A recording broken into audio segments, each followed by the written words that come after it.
With all these big games coming up and Battlefield 1 just released, I thought I want to play something old school. And what is better than good old Wolfenstein to start an old school gaming session with? For this little, let's say, old school review, we are going to take a look at the one game of the franchise everyone can agree on. The original Wolfenstein games, including Wolfenstein 3D, are just not enjoyable for many modern gamers for an extended period of time. Wolfenstein 2009 was somehow disliked by 50% of the community, and the newer Wolfenstein games, The New Order and The Old Blood, are controversial for many old fans since they depart a bit more from the classic setting. So, Return to Castle Wolfenstein remains in the single-player area of the Wolfenstein franchise, and that is exactly what I want to show you guys today. I think, especially for my German audience, this could be interesting, because Wolfenstein games, with the exception of the last two, have all been banned in Germany, even though the creators put great effort into removing all Nazi symbols and any other references to the Nazi party. And sorry, I can't keep pronouncing it Wolfenstein. It's Wolfenstein. It just sounds more authentic when you pronounce it the German way, doesn't it? Also, los geht's. Return to Castle Wolfenstein is available in the Steam store to everyone not living in Germany. Germans have to ask a friend from abroad to send it to them as a gift. Since we are talking about a game released in 2001, we don't have to spend much time addressing the graphics. The game runs on the ID Tech 3 engine, also known as the Quake 3 Arena engine. And what many of you may not know, the first Call of Duty game was also powered by the same engine as Return to Castle Wolfenstein. Let me just state that the visuals are good for the time and are still pretty enough not to give you eye cancer today. Gameplay-wise, this is a classic old-school shooter with medipacks and the ability to carry an unlimited amount of weapons, and grenades are also a separate weapon. The overall theme of the game is a big mix. It incorporates elements of science fiction, occult rituals, mystery, horror, and a little bit of stealth into a World War II first-person shooter setup. The theme of the respective levels is introduced with a cutscene to set the mood. And I'm going to play you an introduction of a more horror-like chapter, which demonstrates how this game differs from a more regular World War II shooter. It's like a slaughterhouse in here. I know, these things are everywhere.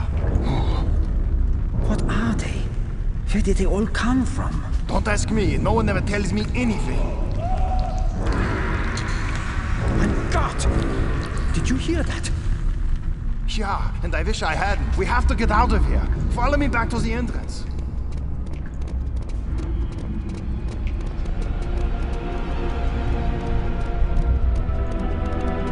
What? The ladder! It's destroyed! They've sealed us in here.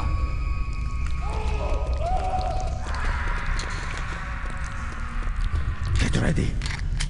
They're coming!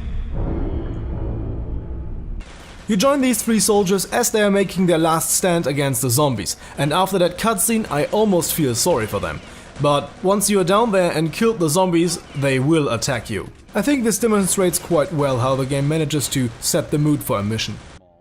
The story begins with a cutscene in which the whereabouts of two special agents are being discussed, one of which is BJ Blazkowicz, the game's protagonist. The first mission opens up with another cutscene in which one of the secret agents is being tortured to death by a Nazi scientist. Now, let's try it again, shall we? Who do you work for? The active gameplay begins after the scientist sends a guard to pick you up from the cell for further questioning.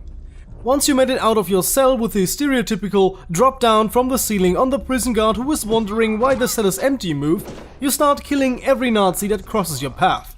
Your mission is to escape from Castle Wolfenstein and meet with a local resistance member of the Kreisau Circle. They will aid you with weaponry and rescue scientists who want to defect from the Nazis.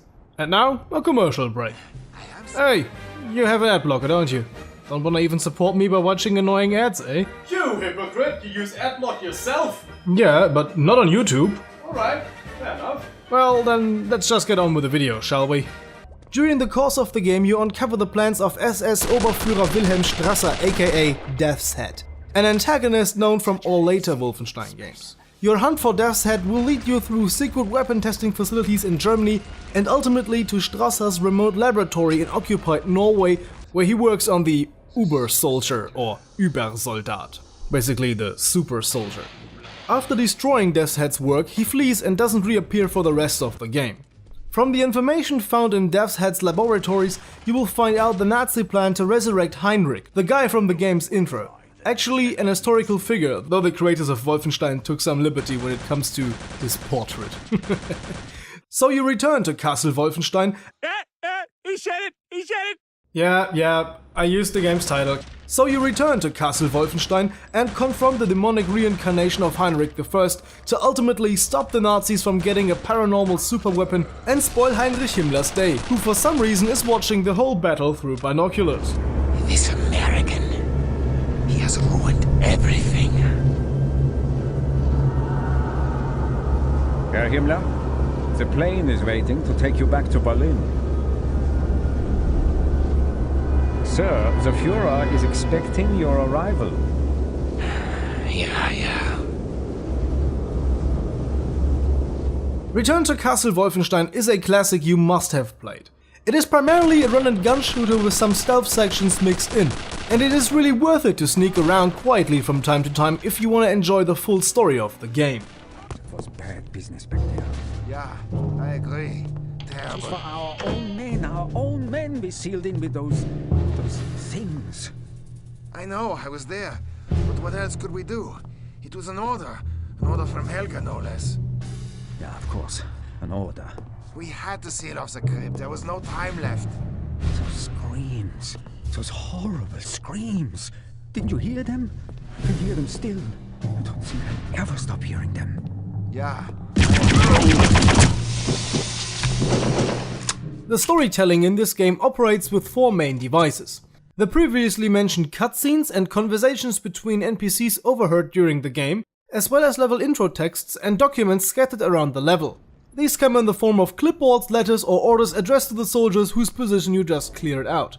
They are sometimes pinned to a wall or laying on a table. Oh yeah, the game doesn't spoon-feed you everything. You have to do some reading if you want to know the full story. In its 17 levels divided in 7 chapters, you come across a wide variety of enemies, from regular infantry to elite infantry, to leather fetish sex dungeon Nazi mistresses to zombies and crazy biomechanic super soldiers. These make up for the game's rather poor antagonists. The game fails to create a lasting impression of them. The only one I can remember is Death's Head, but only because he is in the other Wolfenstein games. And the fat Nazi bitch here, but only because she's a ridiculous looking fat slob. Yeah, the extraction process is beginning. It is only a matter of time now. Excellent. With around 10 hours of single-player action and a multiplayer which still features active servers, Return to Castle Wolfenstein delivers more than many of today's AAA games, which come along with a way bigger budget. To address the multiplayer real quick, the multiplayer does work and has some nice features like calling in airstrikes and stuff. But even more than in the single player, you notice how old this game is.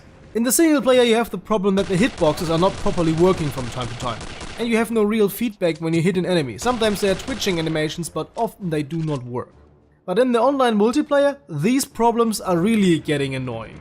If you are looking for a nice Wolfenstein multiplayer, I would recommend Enemy Territory. That was originally supposed to be an add-on for Return to Castle Wolfenstein, but it was later released as a free multiplayer standalone. Would I recommend playing Return to Castle Wolfenstein, even if it's just for the single player? Yes, definitely. Especially if you like trashy stories. If you approach this game with the same expectations you would approach a movie like Iron Sky with, you can have a great deal of fun. But be aware that even on easy difficulties, you can die relatively quickly. So if you're looking for an old school challenge, there you go, this is the right game for you. As always, I would like to hear your thoughts on today's topic, so see you in the comment section down below. Have a nice day, and as always, goodbye and guten Tag.